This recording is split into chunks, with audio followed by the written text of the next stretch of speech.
what is the biggest Minotaur you faced in your life? Well, if you're talking about health, there's challenges. If you talk about sports, there's challenges. I can talk about it all day if you wanted me to. So let's talk about health. I think last year, as you know, I had heart issues being a little athlete, a small athlete that I am. And that was a challenge. Getting told I had blockages in my heart, putting stents in my heart, being an accomplished cyclist. It was a challenge. It was a challenge I was not going to lose. So health-wise, definitely the heart issue. Other thing I never lost it, but was a challenge initially, was growing up.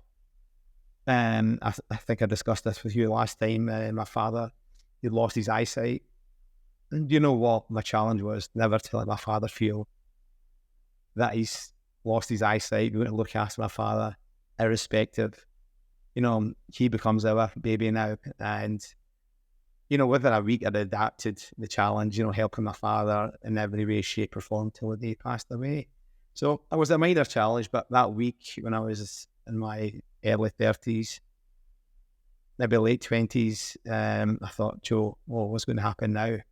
The leader of your house, the leader of the pack. The person I look up to, I don't even know how to lock a door. So my dad automatically does that. Orders things for the house. My dad does that. It's just a daddy thing to do. And all of a sudden, I had to become a boy to a man overnight. So, and you know what? I realised these challenges, and growing up with my dad's illness, it was never a burden. It was never a challenge. It was always just a blessing. So, I look at challenges in a different way. Nothing overwhelms me, because it does overwhelm me. I kind of lost the battle before I start. And the same applies to cycling. As you know, cycling's another thing we could talk about. That was a challenge. That was I started cycling 6 years ago, thinking I was reasonably fit, and going out cycling with people I didn't know that were destroying me physically, mentally. That was a challenge I really enjoyed. So, and that's a challenge now I've conquered. I'm in the best shape of my life, and I'll tell you more about our cycling challenges of the podcast when it goes on. Excellent. I mean, there's quite a few there, but before we unpack those, I'd like to welcome everyone to another episode of the Minotaur's Maze podcast. My guest today is Iftikhar Ahmed, who is the director of Clear Investments, which is a leading financial investment firm that has offices in London and Glasgow. Clear Investments specializes in high-end property investments across the globe, with a focus on London, Dubai, and the UAE. Iftikhar, thank you for being here and welcome. No, thank you for having me. Thank you very much. And before we unpack your Minotaurs, is there anything further you want to add to, or just give a quick overview about yourself, your background, both professionally and personally? I've owned Clear Investment for 25 years. I'm one of the most followed people on LinkedIn in the UK, well, the top 5%, not the most followed. And alhamdulillah, 22,000 people follow me. My wealth is my respect. So on LinkedIn, I think that's how we met, Zulfikar, via LinkedIn. Yes, it is. It is. And like I said, we do a boutique property investment firm, work with ultra high net worths, and doing some developments. But sourcing is mainly our job. And we're not reinventing the wheel in what we're doing. Just day-to-day sourcing property on behalf of international clients. And that's the core of our business. Brilliant. Okay, so, I mean, there's a lot to unpack, and I'm sure we're not going to have enough on this episode, but we'll try to get through as much as possible. Because, I mean, obviously, I've been following you now on LinkedIn. You just burst on the scene out of nowhere. And then, there was some great content, and you just, mashallah, grown from there. And I remember thinking, this guy's really, really active. He's like really fit. I mean, mashallah, this is great. And then the heart issue happened completely out of the blue. So do you want to talk a little bit about what happened there? Like, was it completely out of the blue, or were there some early signs, or No. What kind of happened? No, there was no signs. I completed my first ever race as a cyclist. Let's go back a bit. I'm 55 years of age, so I'm not a young guy. this comes with age. These issues do come with age, and it's important that your listeners at my age or younger, in the mid-40s onwards, we should look after our health. Done my first race, was expected to finish in the top 5%, finished in the top 3%. Wow. Massive achievement. And right, maybe 2 weeks after that, I'm having problems breathing. And you've got to remember, I trained 5 times a week on the bike. Minimal. I'm coached, so everything from my heart rate is monitored. During a race, training rides, everything else. So first sign of illness, the coaches tell you, off the bike, rest it up. And, normal 3-4 days of rest fixes everything, And I went to my doctor the first time in years. He had no record of me, and I would go to the doctors and they said, everyone has this flu. You've got to take this inhaler. But I said, I can't get a full breath. And the inhaler did too much, let's be honest. So the following Sunday, which is funny, I went cycling, being the captain of my local team. I'm still helping my riders out. I keep on getting sore heads. I'm like, I don't know why I'm getting intense pain in my head and I'm taking my inhaler. I was having angina attacks. I still didn't know. And then maybe after the 10th day, I said, something's not right here. Went for blood test to one of my cycling. The journey of cycling has been amazing because first step was one of my teammates, Dr. Noshad. Went to his clinic, done my bloods. Cholesterol was sky high. Okay, fair enough. But something still wasn't right in my head. So Noshad and I had a discussion. And one of my other teammates, Dr. John Hung, who's a cardiologist in Warrington, has his private clinic. I go on training camps with John in Spain every year, every second year when I meet John. Called John up and John said, if they come down to Warrington, I'll give you a full MOT just to give you peace of mind. There's probably nothing. And I went to Warrington the following week. My frame of mind was this point in life, I was totally destroyed. And I'll tell you the reason why. It wasn't even me yet. One thing about me, and very positive in life, my little sister was diagnosed with cancer in the first week of November. Wow. And they're only 11 months apart, so our age differences, we're like brother, we're like twins. And I love my sister dearly. So she's got cancer, kidney cancer, and I'm trying to be supportive towards her and how do I protect my little sister. So I went to Liverpool, Warrington, straight away on the echograph, there's an enlargement of my heart. And they find that with athletes, their heart is a muscle that's used and it's slightly within the parameters. So, but they said, we're going to give you another angiogram, which is different from my echograph. This was all within 1 hour. Then they put me through this machine and they found blockages in my heart, which were basically, I think the wrong guy breaks the bad news. John is not good at breaking bad news. John Hunk, who's a cardiologist, said that if you're in a bad way, you've got to get operated on very quickly. And I'm looking at John, thinking he's going to start crying before I do. And so I drove to London. It hadn't sunk in yet. I didn't register properly. So I'm driving back to London and my little sister in my mind. I've not unpacked all of this yet. Sat down, I still hadn't unpacked it properly. I kept thinking, why, how, why? And then next one I called John up again, can you break this down to me again, John? Just told me this is it. And he sent a very detailed report to Dr. Narshad and my other cycling teammate, Dr. Gashabali. Again, they're like, Jesus Christ, you're ready to pop any day. This is really, the blockage was near 90%. Wow. And I was told not to do any physical activity, lift my grandchildren up, not to even walk up steps. And now I was feeling it, knowing the fact I had heart issues, walking up 6 steps became an issue for me. And then on the 24th of November, Friday the 24th, I think, John was going to operate me no matter what. And the journey of every cyclist from Dr. Nash, Dr. Cash, Dr. John Hung looking after me all the way through. And I always think it's a journey God planned for me. It wasn't a case of the NHS waiting and waiting. It was like love. I got love at every turn, and that made my journey a lot easier. You know, from Dr. Noshad, from Dr. Kashif, from Dr. John Hung. It was just phenomenal how I was treated and rehabilitated. So, and that was a journey. And after that, I thought, you know, then I hadn't told my teammates yet. I hadn't told my staff yet. I hadn't told my family yet. You know, Wow. and I think I wrote a post about not telling my sister or not telling my family. Some people thought I was wrong. Some people thought, you know, I didn't wrote about my sister's story. I didn't write about my sister's personal things. And that's how it unpacked. And I told my teammates in a charity event, which I'll discuss with you later, they were devastated. And I don't think it sunk until the next day. And they were calling me, "Did you just tell me you had heart surgery, Captain?"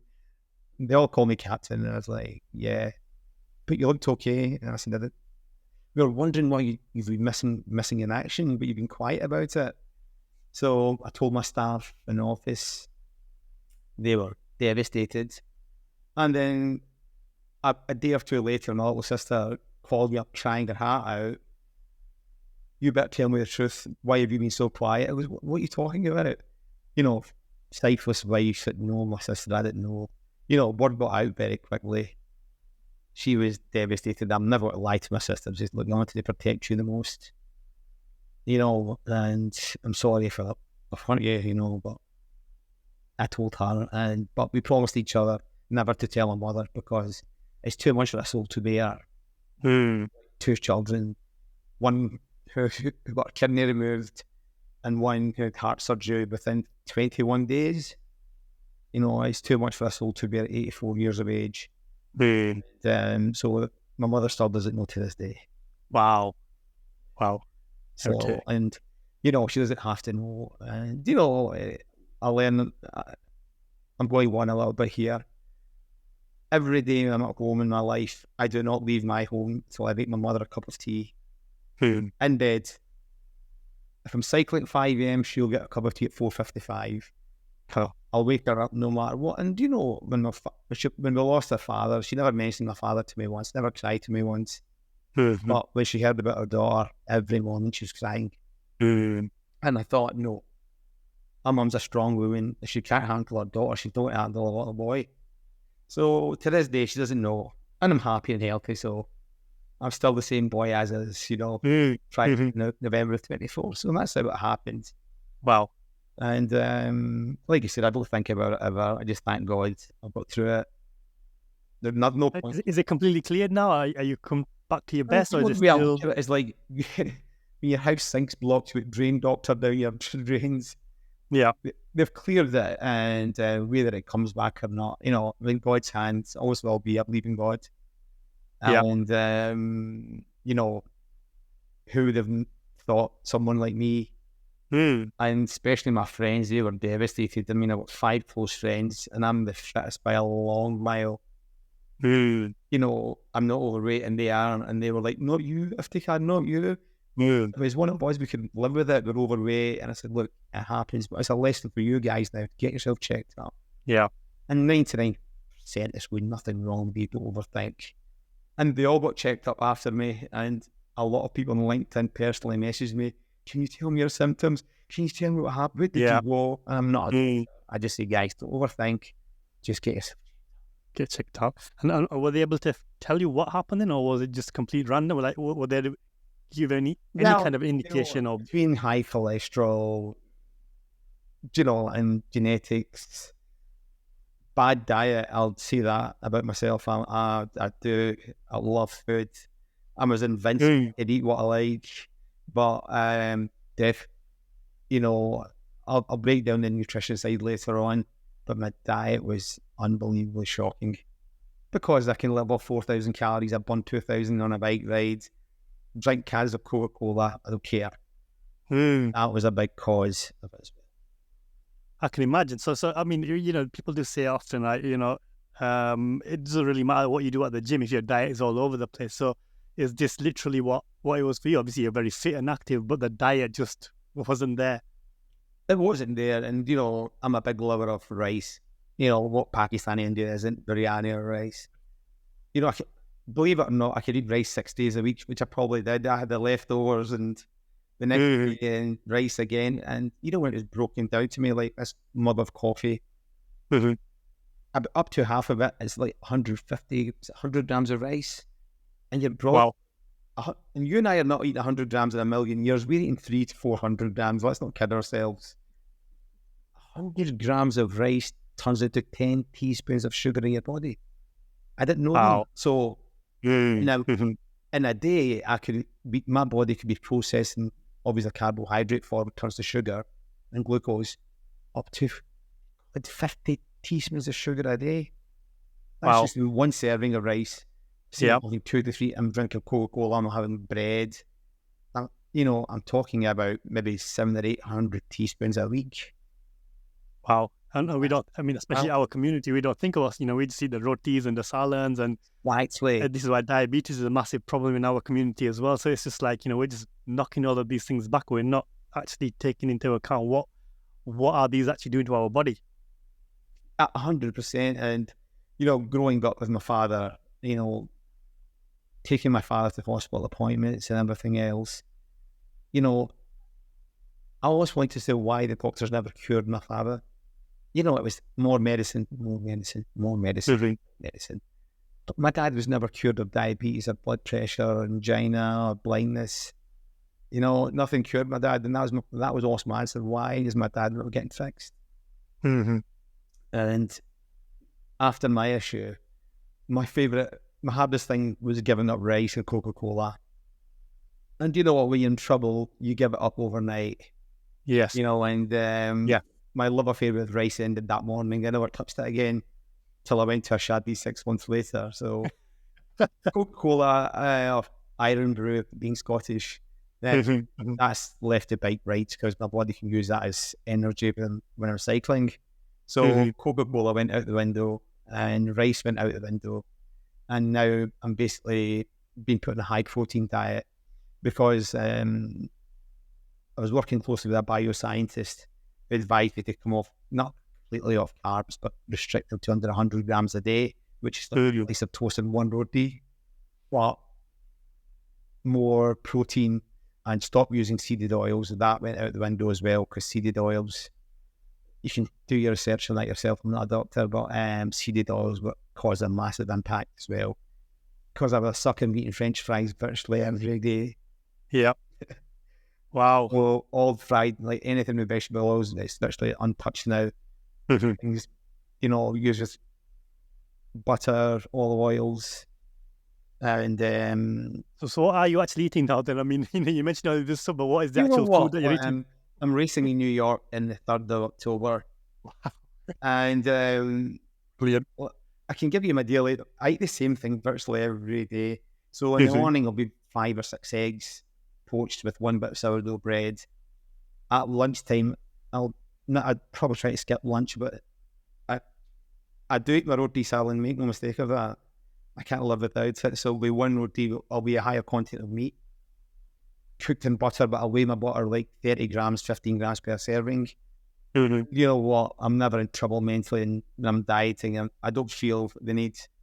I'm always satisfied because that word roti and sardines in my diet. I'm still a little desi boy. I don't care what people say.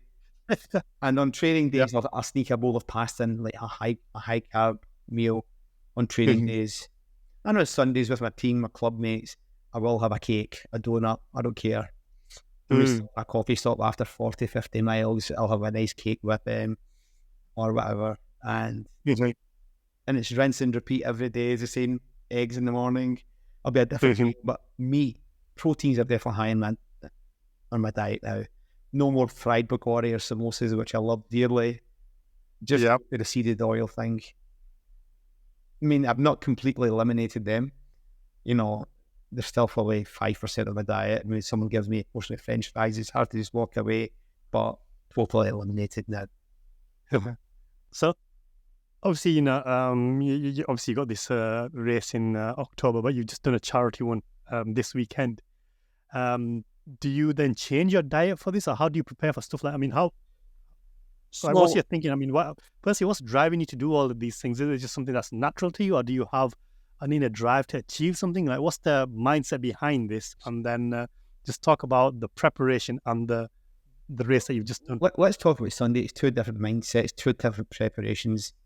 We'll tell you a story. Sunday's very interesting. Sunday we done our charity ride for Islamic relief. Okay. Our cycling club in Scotland started in COVID, as everybody else's cycling club did. And on the day when I told my teammates about my operation, it was at a charity dinner for Islamic relief. So my teammates were devastated with their table. And I don't know why, one of our teammates decided, can we put our hand up for £15,000? Thinking, what the hell? I'm thinking, we'll have a ride again. My mind's going, well, being the team captain, there's a lot of, the boys run a lot of things past me. So 10 of us are at a table. I'm thinking £15,000. I didn't want to say nothing because my mindset wasn't right. I'm thinking, what is this, Gareth? Are we going to raise £15,000 for the kids in Gaza? So this was after October the 7th. So, okay. Before we knew it, before the race, no, it wasn't a race, sorry, it was a charity event in Scotland on Saturday there. We had £40,000 in the kitty already. Wow. Without even cycling. £40,000. But what Islamic Relief said to us was by you doing £15,000, just a bunch of cyclists, the businessmen in the crowd, I think it must be an Asian thing, he was like, who the hell are these guys? We're giving you 15 as well. It became an ego donation to other people, and, from then on, people started donating. So 40,000 as of this morning. And the preparation, when you're doing 100-mile rides, you're right to go slow. You break any records. You have 3 different groups. We can't push people that are just at charity rides that are not natural cyclists, that are overweight. Oh, Jesus, I shouldn't have said that word, overweight. That, are not fit. So we separate the abilities. And my oh my, did these 15 guys perform? They were all heroes. From the group 1 guys to the group 2 guys and the group 3 guys, they were all heroes, to do 200 mile in 2 days, wow. In conditions that I've probably never cycled in mountains of Scotland, going into villages that we've never been to in our lives, and then completing the task. In my eyes, all of my teammates are heroes. And, kids in Gaza, when they get that £40,000, they'll have a meal, they'll have something. We all take food for granted. But, as a captain, it's probably one of the proudest days of my life. Watching guys that I know can't even do 100 miles. Bear that in mind, I know these guys cannot do 100 miles, but they did 200. Wow. And that's a different kind of preparation. But New York is a different kind of pressure. What drives New York is probably the main driver, and this is just charity. And to me, it's fun. New York is, I'm a part of a coaching stable with Espresso, and our coach Gary Hand. He's got 4 world record holders in his training stable, and I'm nowhere near a world record holder. Well, I'm coached. I'm given 4 workouts a week, 5th being my training. And do you know what? I hate letting them down. I think Gary will vouch for me. I've done 99% of my workouts in 5 years. I've probably missed 1% due to illness. So, I never want to let Gary down because he invests his time in me. He cares for me. And, I'm not going to be one of these guys that was too tired from work. I had to go there, I had to go to a restaurant tonight. If I went to a restaurant at night, that workout was getting done at 11:30 in the evening. I'm not letting my coach down ever. Another driver is the younger guys in my team. They're getting better and better and better.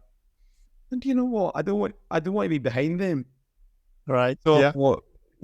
The guys, there's 5 or 6 guys in our team that came from 0 over 5 years to almost was now they are heroes. And every day it drives me to just be like them, be with them for the next 5 years. And my plan is after I'm 60 years of age, with 5 years, I'm definitely in God's hands after that. My health, everything, I'll be in God's hands. So while I'm at a good level, I want to ride with these young men who are absolutely amazing athletes.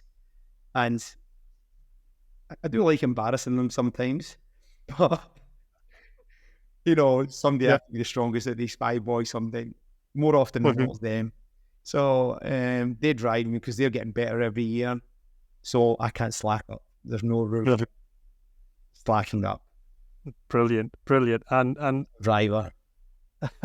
so, I mean, I'm sure this obviously then impacts other areas of your life as well. I'm sure in business and whatnot. But if I recall correctly, I think I saw a post of yours saying, 20 years ago, you were lost and something changed for you, and then you changed direction. Is that correct? Or You know what? When I look back, I was probably lost. I didn't think I was lost then. Yeah. But when I look back, you're just chasing money, deals, property deals, traveling Dubai, not worrying about families. And all that changed, after I lost my father. Right. Okay. 9 years ago. And, there's more to life. My father gave us so much love, so much. And, all I was doing is working. The phone rang at 9 o'clock. I was with a client. Phone rang at 11 o'clock. I never say no to anyone. And I think the word saying no, that's the biggest takeaway in life, saying no to people. Yeah. I didn't say no to anyone. Sunday nights, clients calling me, I was there. I was all. I was making things, fixing things, especially the property side, fixing deals. I've only ever owned one mobile phone, so I wasn't one of these guys. My work phone, my home phone, that was one phone, and I didn't really care. It was a part of my job. If I'm giving someone a service, I felt guilty if I didn't answer the phone. I felt guilty to a Sunday off work. And I realised that these calls were hidden stresses. If a member of staff were calling me on a Sunday night or a Saturday, these were stresses that I didn't realise I had. I just thought it was a normal way of life. And, after my dad, it took me a long time to sort of, come to terms with losing my dad. And, people are calling you, and now you realise you get older, some of these people are not going to do the deal. Whether call you on a Sunday night on behalf of a client, on behalf of, it's not going to happen. You call me back on Monday morning, and then, the physical exertion of, I want to be a good cyclist. I was 87 kilos, 86 kilos, and I wanted to get good at cycling because the first club I joined, topic of being lost, they would leave me in the middle of somewhere in Scotland that I've never been in life. It's you again, it's him again, and it's tough love. Yeah, it's just the way life is. You can't walk into somewhere thinking you're a good cyclist. And these Scottish guys were hardcore, and I'm like, what's happening? One of my mates with a pin location, can you pick me up from this field? Where are you? Because I've never heard of this village before. I'm in a mountain somewhere, but it was tough love, and these guys definitely toughened me up, and I promised myself I'd never get humiliated like this again. So work became, I took the work hours down a bit, concentrated on losing weight, being an athlete, and it was more revenge than anything. I wanted to go back and smash these guys. So my aim, I wanted to destroy every one of them. And 18 months later, I went back to that club, and I did do it. But these men had nothing but respect for me, being a decent athlete. Yeah, absolutely. And, I thank them for treating me the way they did, because that's just the way the world is. And people can't be nice to you all your life. Absolutely. So, I mean, there's just so much interesting elements to that. Like, would you then, on reflection, maybe those hidden stresses of work, did they contribute to your heart issues, or would that be not right? But you know what? If you break down my life, they probably did. Lifestyle, nutrition, definitely did. I do. As people say, genetics, they probably did as well. Family history, all of that. I don't think there's any one thing I blame. It's just a combination of everything that gets together. And you've got to remember, 55 years of age, that's a lot of stress your body's took mentally, physically. Yes. Nutritionally. So it's not, I'm like an old car now. I'm putting diesel in an old Ferrari. It just doesn't work. Yes. Well, the reason I asked that question is, I mean, for the next generation, for the younger generation now, like obviously they're coming across a lot of content, and everybody's giving them different advice, and there's now almost this pressure that you need to be rich, wealthy, young, fit, everything at a very young age, and that's a lot of pressure to take on. So if you were giving advice now to a 20 or 25-year-old, what should they be focusing on? Should they be spending their time as you did with work? Should it be more fitness? Should it be more family? Or what? You know, everybody talks about work-life balance, but if you really want to excel in something, you can't really have a balance across the board. Or maybe not, maybe you think different.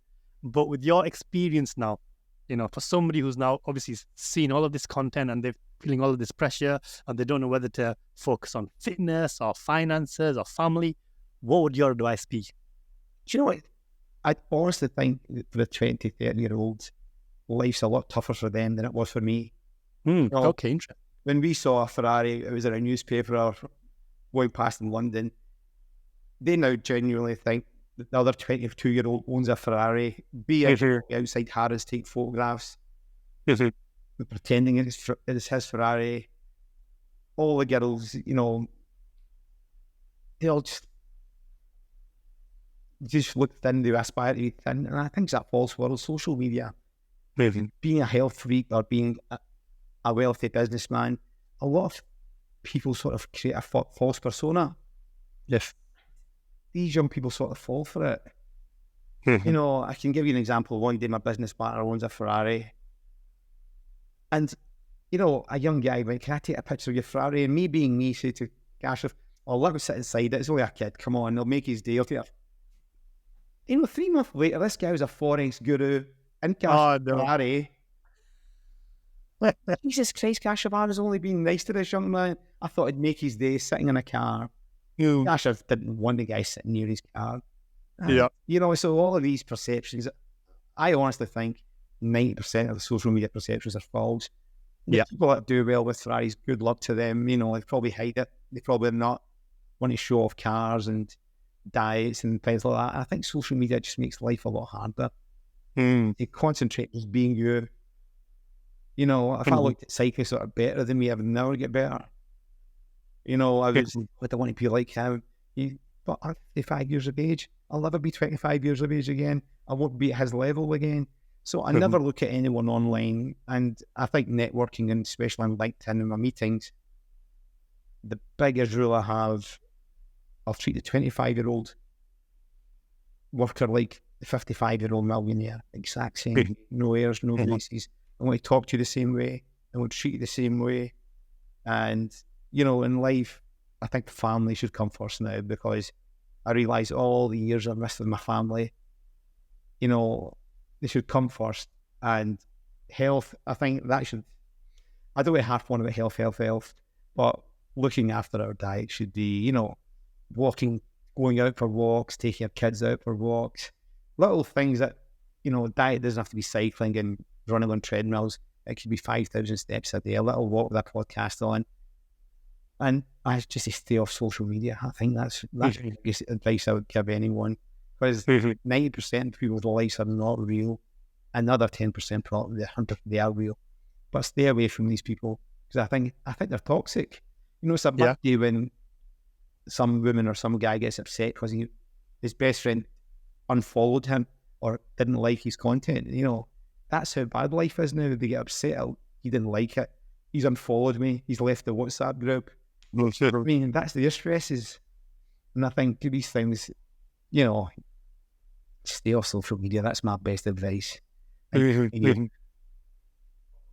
No, that's brilliant. And you know, there's just so much on this, because it's just a massive topic. Based on your experience, obviously, you've worked really, really hard, and, you know, you've always been available for your work and stuff. And that's been obviously a sacrifice. You made sacrifice in terms of your family and health, but now you're in a position to focus on other things.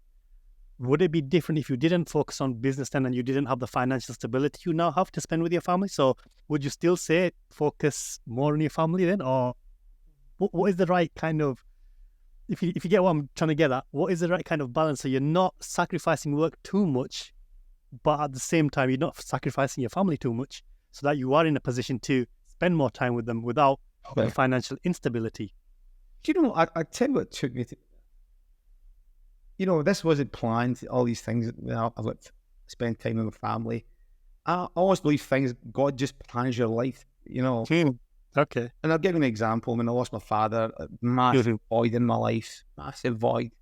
And now I look at my grandson, I'm like, it's a happy, God gave me something else to focus on.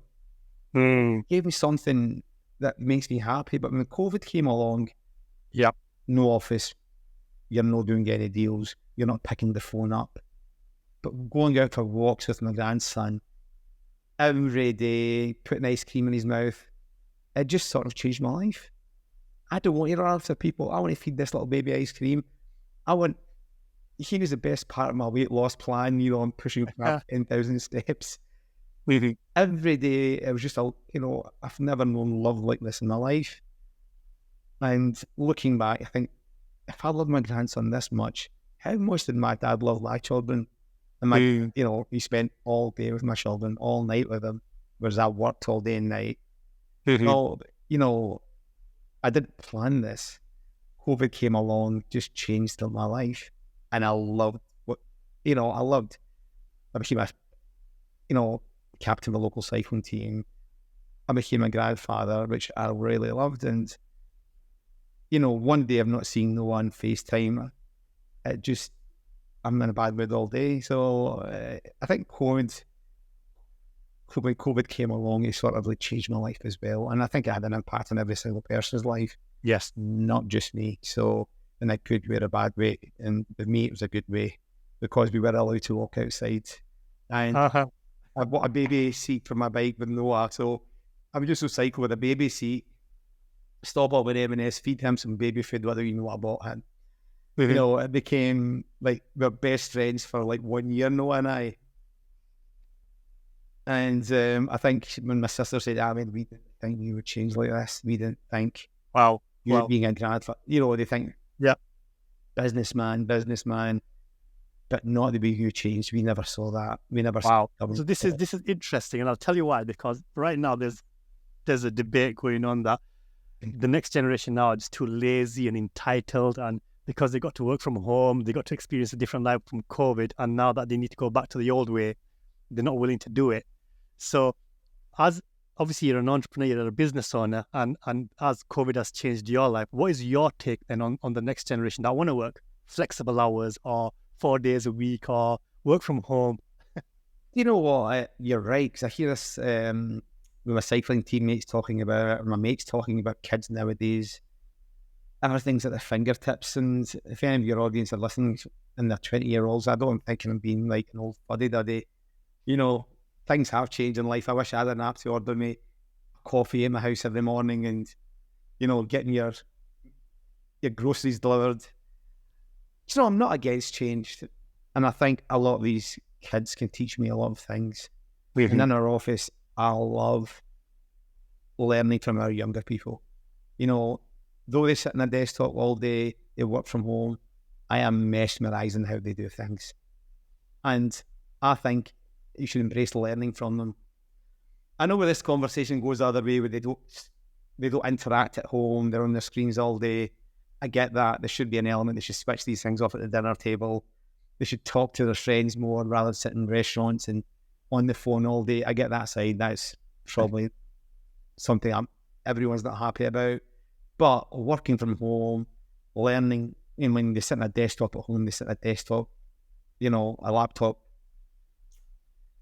in the office. But some of the things that they do online, they're just mesmerising, how they meet people online, how they make contact, how they close deals. Even when we've got a deals at closing stage, okay, we'll call a lawyer. Everything we've done via email, sending, documents from Miami to London to a lawyer's office, sending documents from India, Hong Kong. It's just efficient. And, these young people are, they're amazing. They're amazing. I'm not going to knock them, say, they've changed. We've done it the hard way. I'd rather this technology was available 20 years ago. And the next generation, they're going to be fine. They're going to be fine. And if they put their phones away at the dinner table and they're with their parents, that's something I mind. I think I'm sure they can do that. So from what he says, it seems like your kind of thinking here is they've got obviously technology and stuff available where maybe they don't need to work the 15, 16 hours a day that the previous generation did. So I suppose the point I'm trying to come from here is, as a business owner, because I know there's a lot of business owners that have got an issue with this.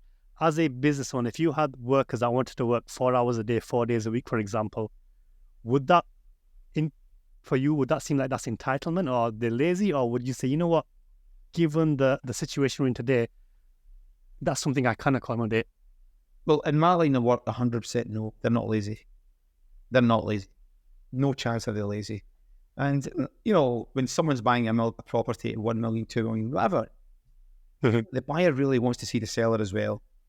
You know, our like sales guys, me, we're the face of the company. You know, no one wants to sit behind a desk and not talk to anyone, do a viewing and buy the property.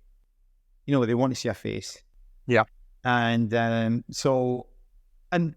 selling the property is the easiest side of things. You know, right. But it's the transaction, taking the transaction from A to the finishing line, it's the hardest part of the job. And these are people sitting desktops 4 hours a day at home. They are working. They can do that in the office. They can sit in a laptop at home. Their job is the exact same. In our field, I don't know other companies.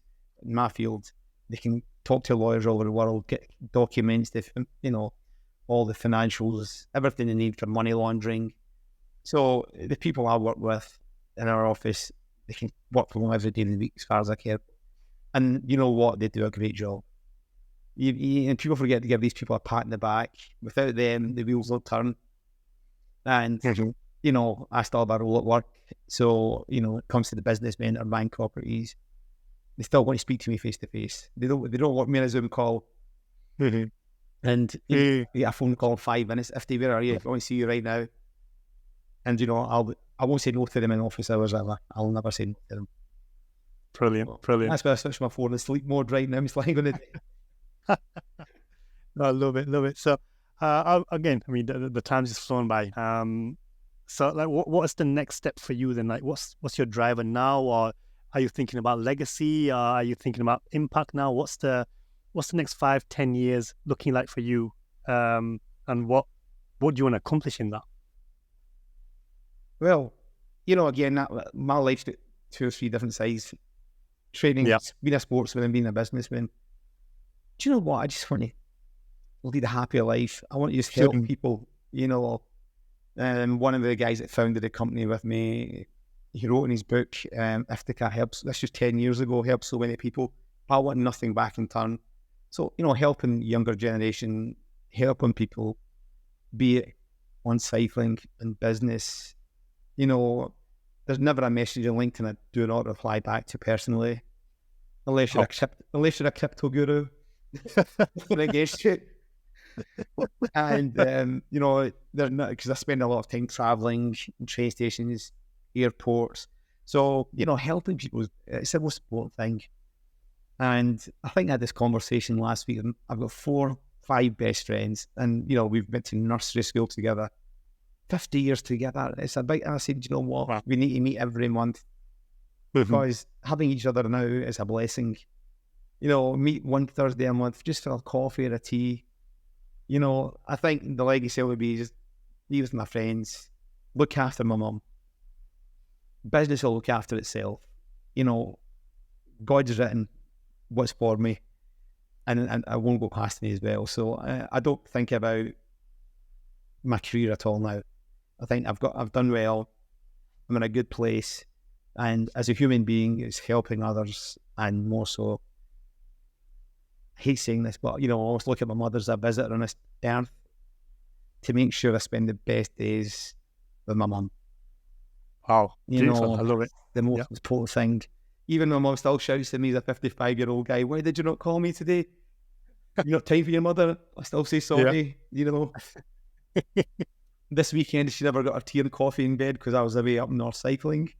Didn't have tea because of you. I just take, Mum, it's okay, I'm sorry.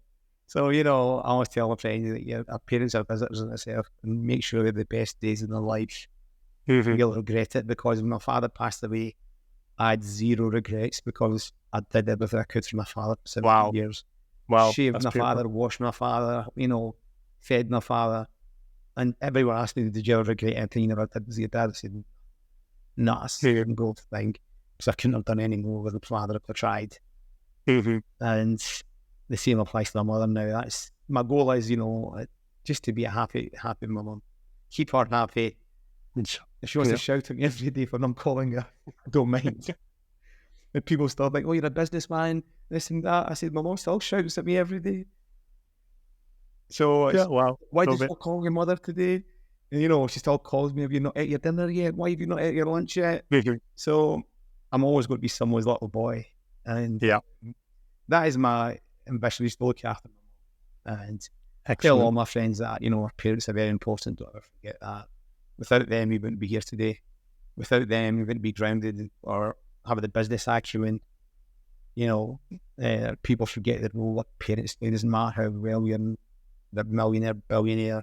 You did everything off your own back. I'm sure you did. But your parents, set that foundation. Mm-hmm. And I really drummed that into my kids. I drummed that into all my friends, your mum, your dad. Everything, look after them, because when they're away, don't cry. Don't say, I wish I did this. Don't do it right. Yeah.